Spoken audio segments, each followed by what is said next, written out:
Assalamualaikum warahmatullahi wabarakatuh. Bismillahirrahmanirrahim. Alhamdulillah wassalatu wassalamu ala Rasulillah wa ala alihi wa sahbihi wa mawala. La hawla wa la quwwata illa billah. Amma ba'du. Subhanaka la ilma lana illa ma 'allamtana. Innaka antal alimul hakim. Allahumma adinal haqqa haqqa warzuqna husna ittiba'i wa arinal batila batila warzuqna husna ijtinabih. Para jamaah, Bapak Ibu sekalian rahimakumullah. Alhamdulillahirabbil alamin. Pagi hari ini kita kembali hadir di rumah Allah ini dengan bimbingannya. Kita sudah melaksanakan ibadah salat subuh. Semoga Allah meridhoi dan mencatatnya sebagai bagian dari amal soleh kita. Amin Allahumma amin. Para jamaah, kajian tentang salat pagi hari ini kita refresh, kita kuatkan kembali pemahaman tentang posisi tangan saat berdiri dan tentang doa iftitah.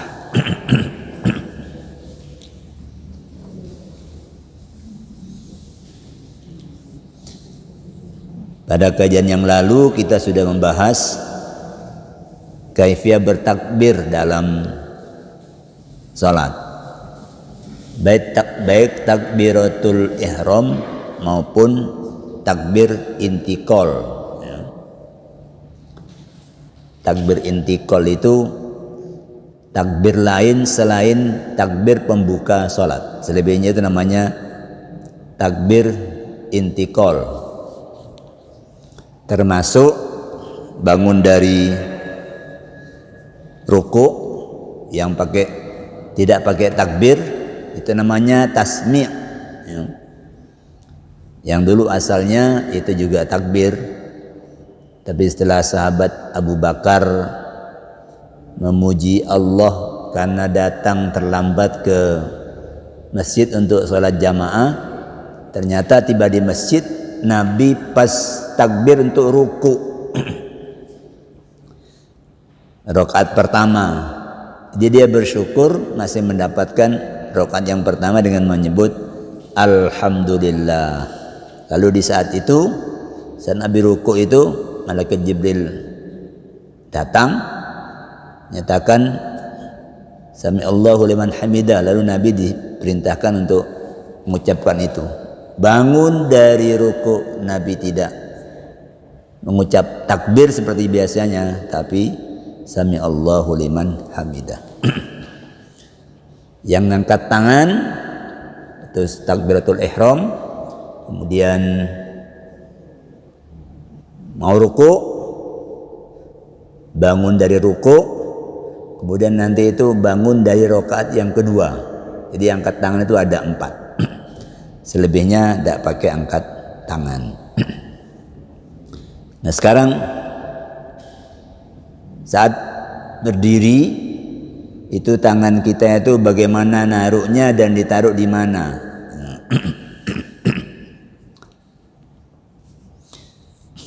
Di angka 1 situ disebutkan bahwa sahabat Wa'il bin Hujr menuturkan, yaitu menyatakan melihat Kanjeng Rasul salat itu idza kana qa'iman fis salati, beliau itu kalau berdiri dalam salat qabada biyaminihi ala shimalihi. Beliau itu menggenggam kepada itu, nyekeli ini nyekel begini kepada. Jadi beliau menaruh tangan kanan di atas punggung telapak tangan kiri, pergelangan dan lengan bagian bawah sambil menggenggamnya. Jadi Tangan kanan ini nyebrang sampai, dalam hadis lain itu disebut mulai dari al-kaf al-yusra, ini apa namanya nih, telapak ya kiri, kemudian ar-rusghu, ininya juga pergelangan ini, kemudian as-sa'id, ini bagian bawah, lengan bagian bawah. Jadi nyebrang sampai sini, pergelangan dengan pergelangan lurus ini dipegang nih, pegang. Jadi bukan begini, tapi sampai, jadi yang ditutupi itu ini pergelangan sampai lengan bagian bawah. Dan ini enak ya, emang alami, enak ini, ketimbang begini ya, enak. Itu cara apa, menaruh tangan kanan di atas tangan kiri. Ya praktek dalam kehidupan ya bermacam-macam ya, karena orang sholat itu yang banyak itu melihat dari praktek ya.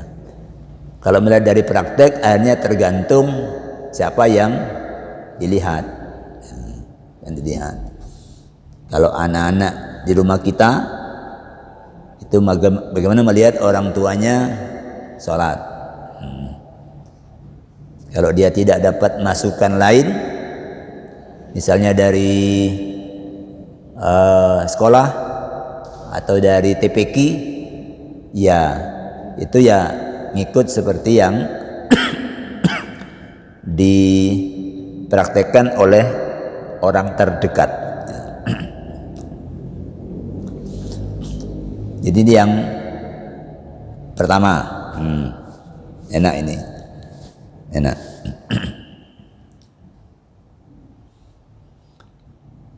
Yang kedua, di posisi mana dua tangan diletakkan, megangnya ini terus ditaruh di sebelah mana. Ini ada beberapa versi riwayat.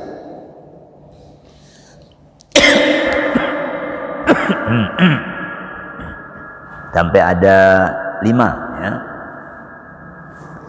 Yang pertama, posisi dua tangan itu di dada. Dada itu ya yang terlindungi oleh rusuk ini ke atas ya, ini dada.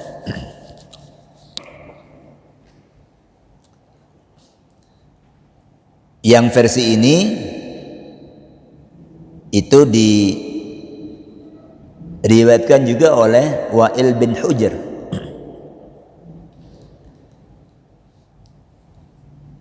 Yang menyatakan shallaitu ma'an nabiyyi, saya salat bersama Nabi sallallahu alaihi wasallam.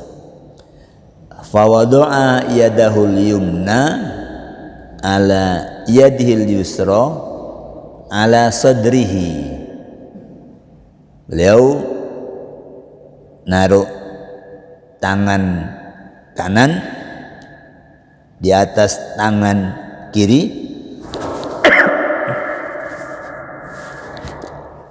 ala sadrihi itu pada dadanya. Di dada ya begini ya, dada begini. Nih.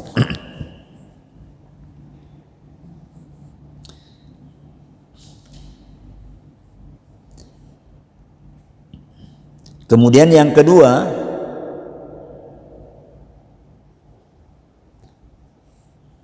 posisi dua tangan di dada agak ke atas,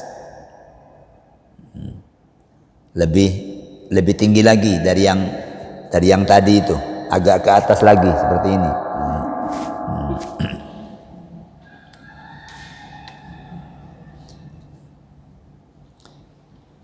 Ini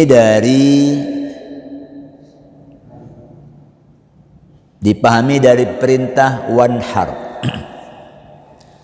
dalam surah Al-Kautsar. Inna a'tainakal kautsar fasalli li rabbika wanhar. Itu kalau makna yang umum dikenal di kita. Wanhar itu sembelihlah hewan kurban. Hari Idul Adha itu disebut hari nahar, hari penyembelihan. Tapi nahar itu juga dikenal maknanya dada bagian atas. Di bagian sini namanya nahar. Karena itu lalu di antara penafsiran yang terwariskan ke zaman di belakang hari, salah satunya adalah dari Ali bin Abi Thalib, bahwa yang perintah wanhar itu maksudnya adalah meletakkan tangan kanan di atas tangan kiri di bawah dada atas. Jadi tidak nyampe di ujung, tapi di bawahnya sedikit. Kalau unta itu kalau nyembelih itu di pangkal leher bagian bawah. Kalau unta, ya. Unta kan tinggi, kan panjang itu lehernya. Itu di tempat kalau naruh kalung, kalau unta itu, ya di situ dia disembelih. Sembelihnya bukan gini, sembelih tegak. Ini di fret. Itu sudah tidak pakai ditidurkan unta itu, berdiri aja. Ya, oleh Allah dibikin unta itu walaupun besar, tetapi dia seperti orang, pokoknya manutan gitu. Ya. Unta itu manutan. Yang membikin begitu itu Allah.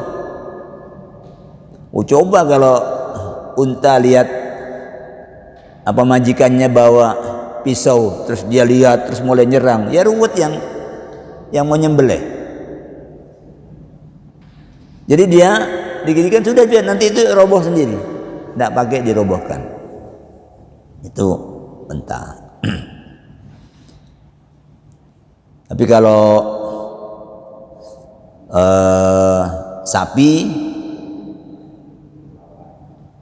kambing, nah itu agak ke atas sedikit, tapi tidak di pangkal leher. Kalau di pangkal leher sini bisa tidak kena itu, bisa tidak kena dua urat yang menjadi jalan nafas sama jalan makanan. Ya. Di YouTube itu ada penyembelian sapi. Kalau lihat modelnya itu, pokoknya kalau tidak India ya India atau Bangladesh, ya, atau Sri Lanka. Lihat potongan orangnya itu. Sapi itu disembelih sama bapak yang sudah agak sepuh. Setelah selesai, berdiri sapinya.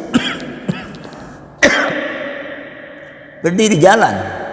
Habis itu dirobohkan lagi, disembelih lagi tempat yang sama. Habis itu jalan lagi dia. Oh, yang luka bukan yang memotong. Jadi kembali, ini agak namanya tahtan nahri. Itu di bawah dada bagian atas. Dari bagian atas. Ini versi yang kedua. Ya, ini bisa pahami versi-versi ini karena yang melaporkan itu kan dari belakang. Kalau dia bilang saya sholat bersama Nabi, loh kan tidak berhadapan dengan Nabi sholatnya, nggak depan begini, tapi dari belakang. Ini satu. Jadi bisa bermacam-macam orang melaporkan itu karena seperti itu. Kalau zaman sekarang, oh itu bisa detail karena ada shooting ya dari berbagai arah, orang tahu seperti apa. Yang kedua, kenapa kok berbeda-beda itu bisa karena sebab di di tanah suci itu, di daerah Arab itu, musim itu mengenal musim dingin. Loh kalau musim dingin itu bisa aja saat begini itu memanfaatkan kesempatan untuk menahan dingin. Bisa aja. Jadi itu yang kedua. Yang ketiga, posisi dua tangan di atas pusar. Ya, umumnya orang ambil lurus dengan ini itu jatuhnya di atas pusar, tidak di dada, pas di bagian yang lembut ini. Nah, itu kalau ambil tekuan tangan dan dibikin horizontal seperti ini, itu jatuhnya pas yang ini, pas yang di atas pusar, tidak di dada tapi di atas pusar.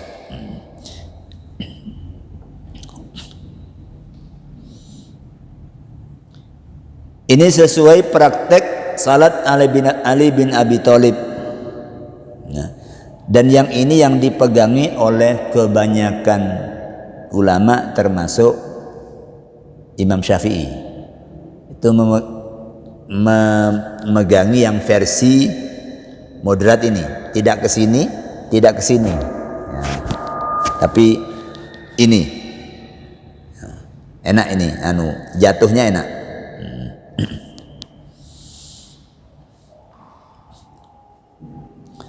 Jadi Anib di Jarir Ad-Dabbi an abihi qala ra'aitu Aliyan radhiyallahu anhu yumsiku shimalahu biyaminihi 'ala ar-rusri fawqa as-surrah. Jadi dia melaporkan praktek Ali sebagai sahabat yang termasuk yang awal masuk Islam. Jadi pengawal masuk Islam itu dari 4 sahabat yang terkenal itu, satu Abu Bakar, yang kedua Ali. Ali masih anak-anak, masih remaja. Yumsiku shimalahu, beliau memegangi tangan kirinya, biyamini dengan tangan kanannya, ala rusli, memeganginya itu di atas pergelangan, fauqas surrah, itu di atas pusar. Kalau bahasa Indonesia pusatnya. Iya, bahasa Indonesianya pusat. Pusar itu bahasa Jawa. Kalau bahasa Jerman Timur itu bucel. Ya, ini mirip-mirip lah. Ya, bucel. Itu dulu menjadi jalan makanan ketika dalam kandungan. Ya. Tapi masya Allah, bayi yang tidak pernah belajar itu, ya, dia sudah dapat asupan makanan melalui pusar itu.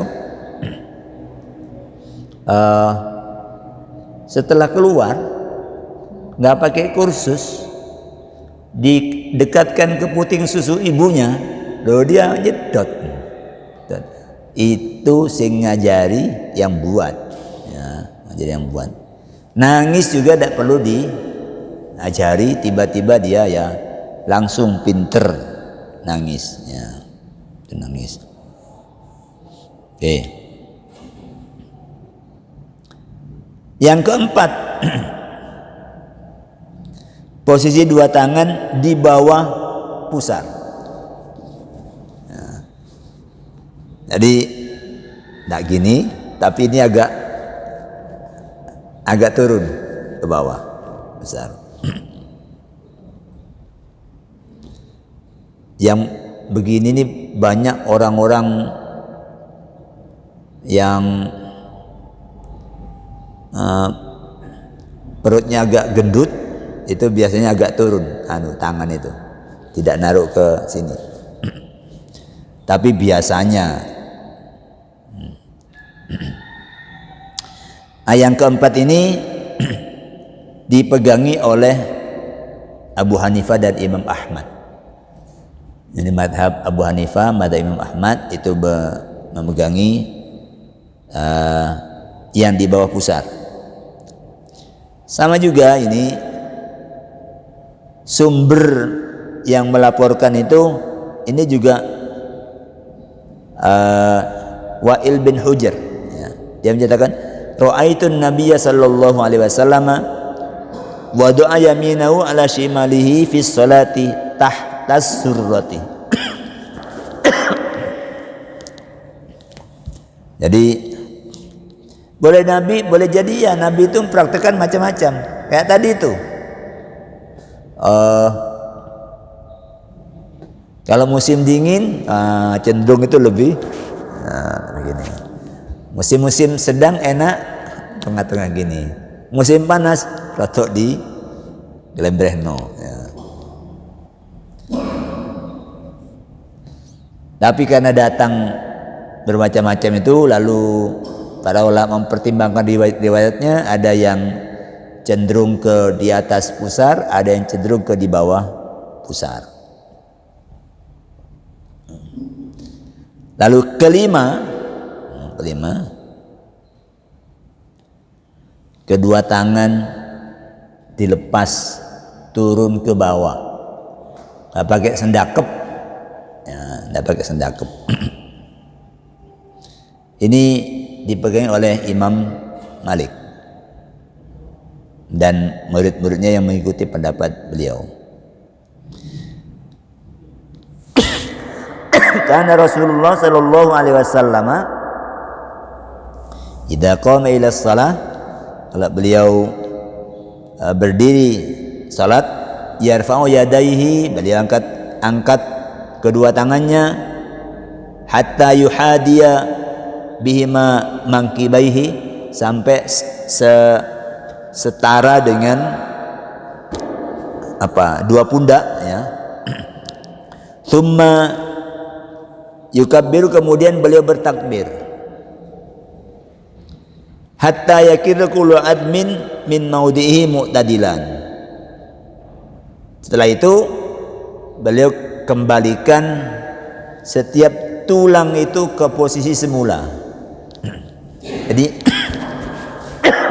kalau posisi semula, habis itu ya pas lagi, nggak ada yang digandol-gandol, pokoknya dilepas lagi. Ini madhab Imam Malik. Kalau kita memperhatikan, biasanya kalau Ramadan kan ada tayangan tarawih, ya, jam-jam malam menjelang sahur itu ada tayangan tarawih. Di situ kalau di close up, dibikin dekat itu, ada orang yang kayak tidak sholat, ya, karena tidak sendakep, padahal dia sholat. Berarti dia mengikuti cara yang seperti ini, cara yang kelima ini.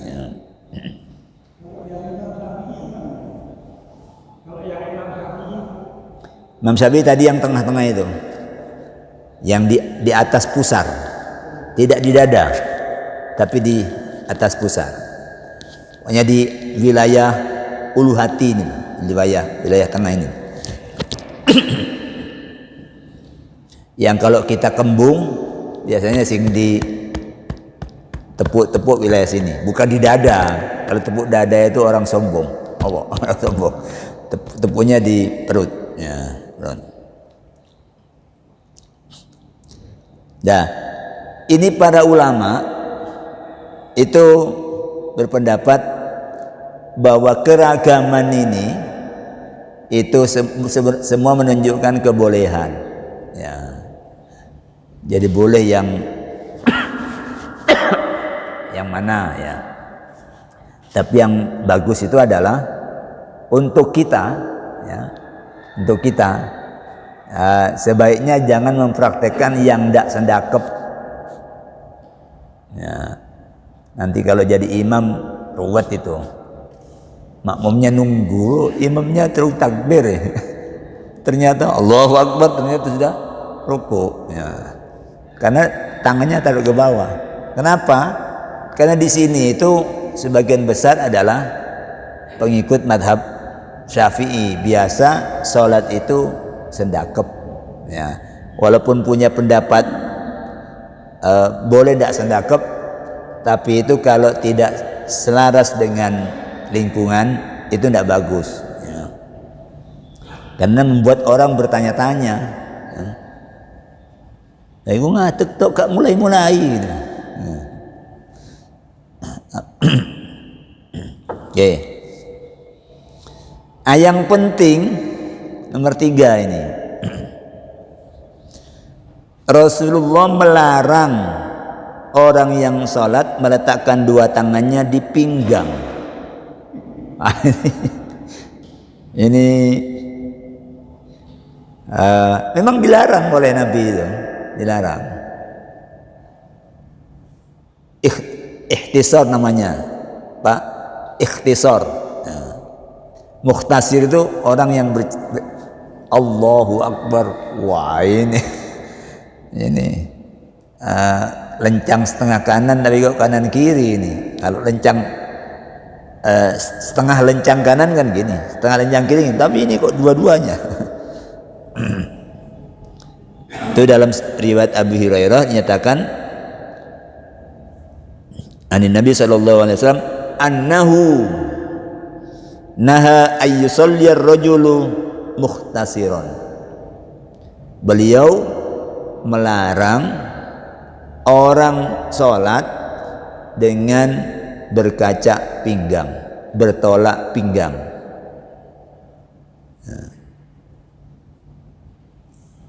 Saya lupa bahasa Jerman Timurnya ini apa gini ini, lupa ya.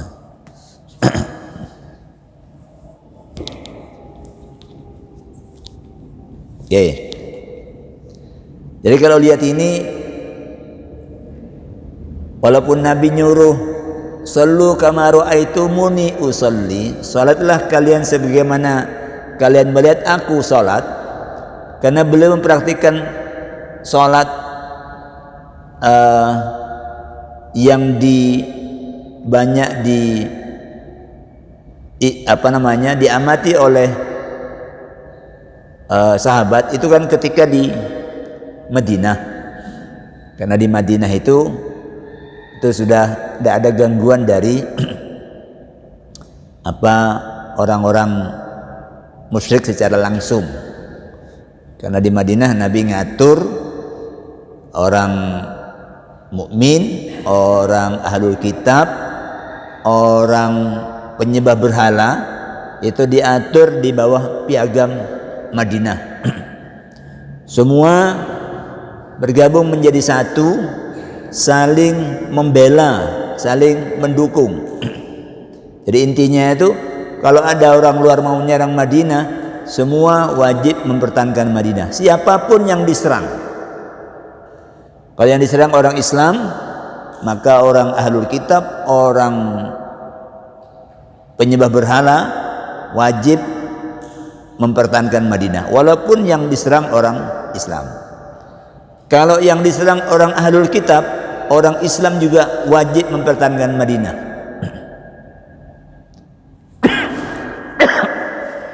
Itu model konstitusi yang modern, yang lahir di abad ke-7. Diakui kalau itu modern. Di Nabi ngatur itu agar tidak terjadi,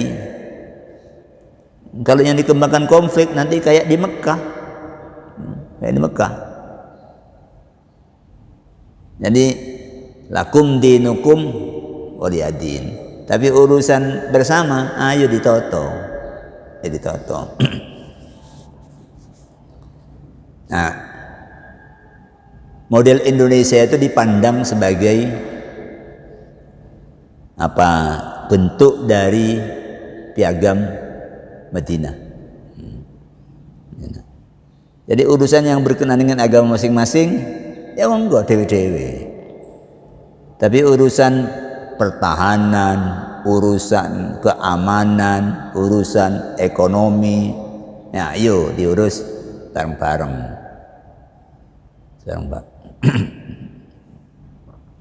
Jadi jangan gampang-gampang kalau apa-apa boikot. Nabi dulu pernah diboikot, tapi Nabi kan tidak pernah membalas. Berapa bulan diboikot itu tadi di Mekah itu, sampai untuk supaya enak itu beliau taruh batu dan disabui, biar kroso enak ya. Bab kalau ndak itu lapar sing nemen itu ya ndak enak. Itu jadi tidak mungkin boikot itu. Ya kalau mau beli ke apa namanya prioritas, oh ini ono tonggo sing adol podo tak tuku tonggo ae masih larang titik gak apa-apa timbangane mlaku rono wado itu. Tapi kalau boikot kan maknanya kan mau bikin orang lain tidak laku barangnya. Dari dunia itu sudah diatur oleh Allah saling bergantung, ya, saling bergantung.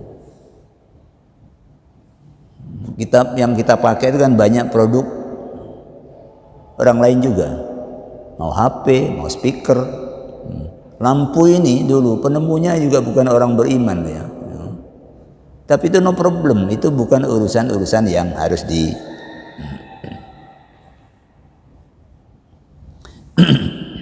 Oke.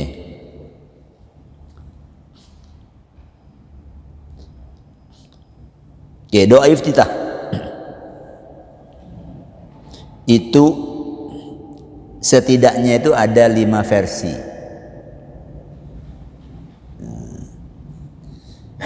Imam Nawawi membolehkan memilih salah satu versi.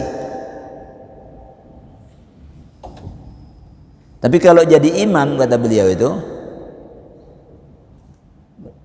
sebaiknya milih yang versi yang singkat.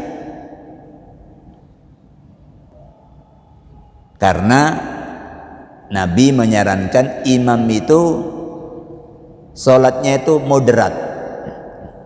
Moderat itu nggak kebanteran, nggak kecepetan, ya nggak kelamaan.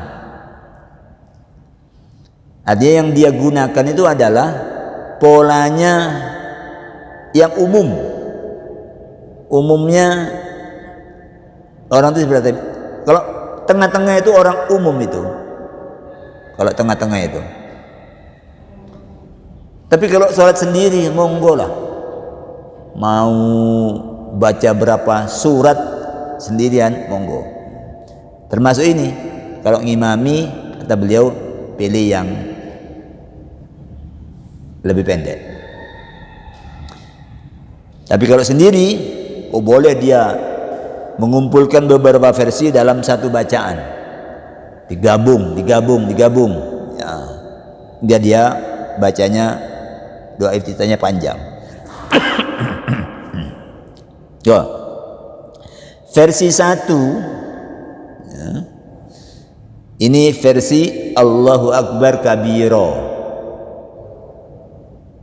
Versi 1. Tapi ini sampai wasilah aja. Versi 1 itu jadi Allahu Akbar kabiro walhamdulillahi katsira wa subhanallahi bukrata wa asila. Titik. Tidak pakai wajah tu wajhiah. Yang kita gunakan itu sudah apa, gabungan ya, gabungan. Ini dalam hadis riwayat Muslim, Ibnu Umar menyatakan, bainama nahnu nusalli ma'a Rasulillah sallallahu alaihi wasallam, ketika kami salat bersama Nabi, id qala rajulun minal qaumi Allahu akbar kabira walhamdulillahi katsira wa subhanallahi bukratan wa asila. Ternyata di antara seseorang dari satu kaum itu bacanya Allahu akbar kabira walhamdulillahi katsira wa subhanallahi bukratan wa asila. Faqala Rasulullah sallallahu alaihi wasallam, Rasulullah kemudian bersabda setelah selesai salat, beliau bersabda, manil qailu kalimata kadza wa kadza. Tadi siapa yang mengucapkan kalimat ini. Ya. Lalu qala rajulun minal qaumi ana ya Rasulullah. Orang itu kemudian menjawab, saya ya Rasul. Lalu beliau menyatakan, ajibtulaha, saya kagum, saya heran. Futihat laha abwabus sama, untuk bacaan yang kamu ucapkan tadi itu pintu langit dibuka. Nah, semenjak itu semenjak mendengar itu, Abdullah bin Umar menyatakan, fama taraktuhunna mundu sami'tu Rasulullah sallallahu alaihi wasallam yaqulu dzalika. Semenjak saya mendengar komentar Rasul itu, saya tidak pernah meninggalkan mengucapkan ini. Allahu akbar kabira walhamdulillahi katsira wa subhanallahi bukratan wa asila. Versi yang kedua itu yang wajjahtu wajhiya. Ini riwayat dari Ali bin Abi Thalib, bahwa Nabi kalau salat beliau mengucapkan wajjahtu wajhiya lilladzi fatarus samawati wal arda hanifan wa ma ana minal musyrikin. Inna salati wa nusuki wa mahyaya wa mamati lillahi rabbil alamin la syarika lahu wa bidzalika umirtu wa ana minal muslimin.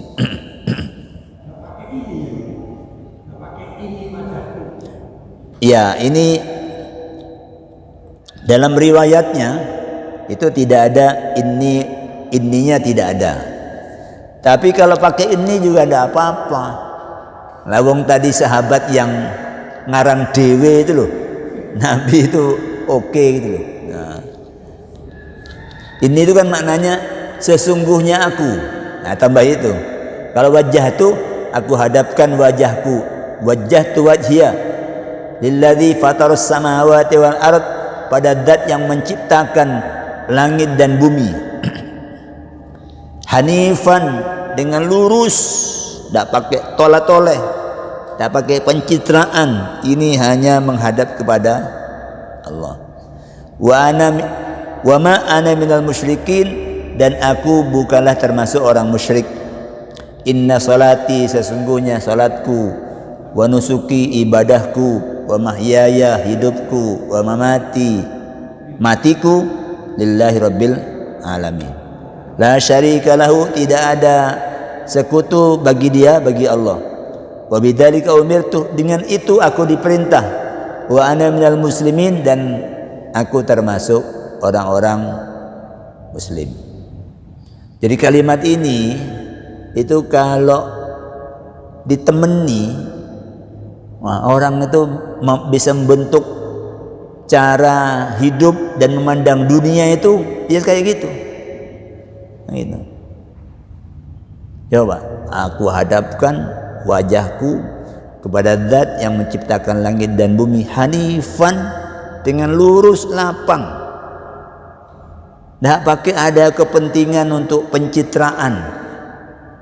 Kalau pencitraan itu ke sini, lihat situasi. Ya. Kalau ada orang di belakang, mulai apik sholatnya. Ya.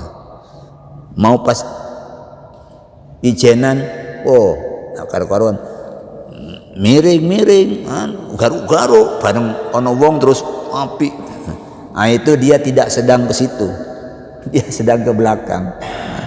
Ikan dia sopo nih buri, jangan-jangan Pak Guru. Wah, berubah dia.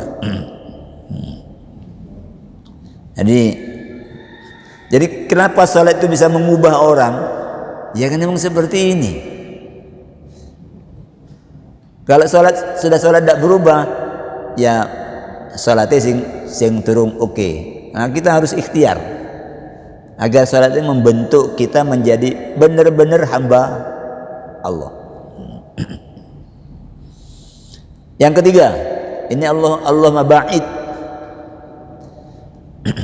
Versi ketiga, ini yang banyak dipraktekkan oleh kawan-kawan dari Muhammadiyah.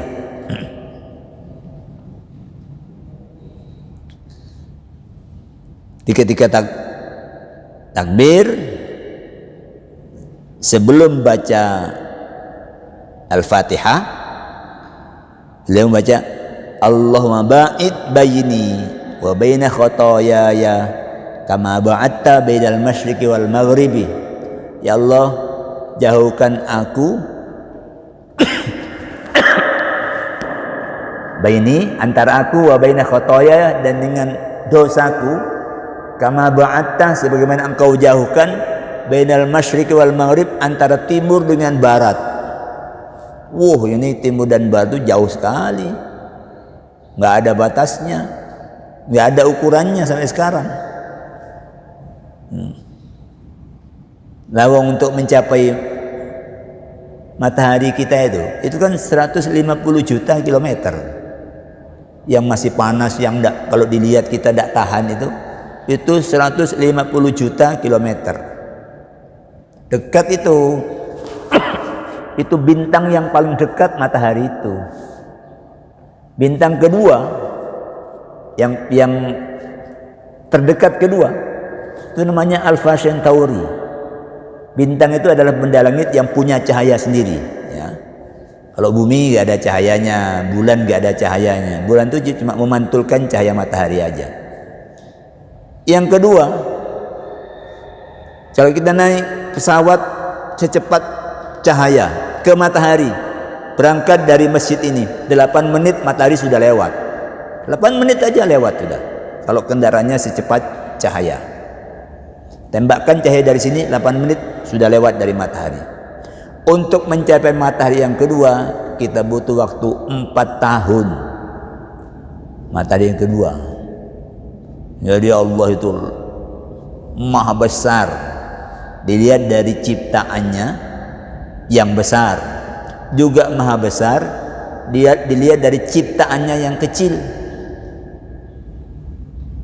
Omikron, Covid Delta, itu kan kecil-kecil, nggak ada yang bisa melihat gini kecuali dibantu dengan alat pembesar. Allah maha besar segitu itu loh. Itu bisa menggegerkan dunia, sampai sekolahan-sekolahan ditutup, kuliah-kuliah dari online gitu. Jadi Allah maha besar dilihat dari semua ciptaannya. Ini bait-bait ini. Kemudian lanjutannya, Allahumma naqqini min khotoyaya. Ya Allah, bersihkan aku dari dosa-dosaku. Kama yunaqqas thawbul abyad minad danas, sebagaimana engkau bersihkan baju putih dari noda. Oleh mintanya bersih, licin, ya. Kemudian Allahumma aghsilni min khotoyaya bithalji wal ma'i wal barad. Ya Allah, mandikan aku dari dosa-dosaku, bil ma'i, bithalji dengan salju, wal ma'i dan dengan air, wal barad dan dengan air dingin, ya, dengan es, ya. Versi keempat, Versi keempat seperti yang pertama, tapi masing-masing diulang 3 kali. Jadi Allahu Akbar kabira, Allahu Akbar kabira, Allahu Akbar kabira. Nah, itu 3 kali. Walhamdulillahi katsira, walhamdulillahi katsira, walhamdulillahi katsira. Kemudian wa subhanallahi bukratan wa asila, wa subhanallahi bukratan wa asila, wa subhanallahi bukratan wa asila. 3 kali. Kemudian ditambah a'udzubillahi minasyaiton, aku berlindung dari setan, min nafkhihi, dari tiupannya, ya.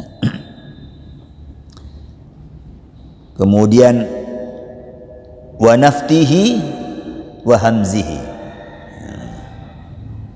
dari semburannya dan dari dorongannya. Ya. Jadi ada tambahan a'udzubillahi minasyaitonir min nafkhihi wa naftihi wa hamzihi.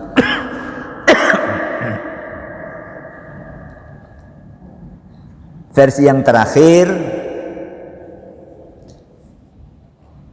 subhanakallahumma wa bihamdika tabarakasmuka wa ta'ala jadduka wa la ilaha ghairuka.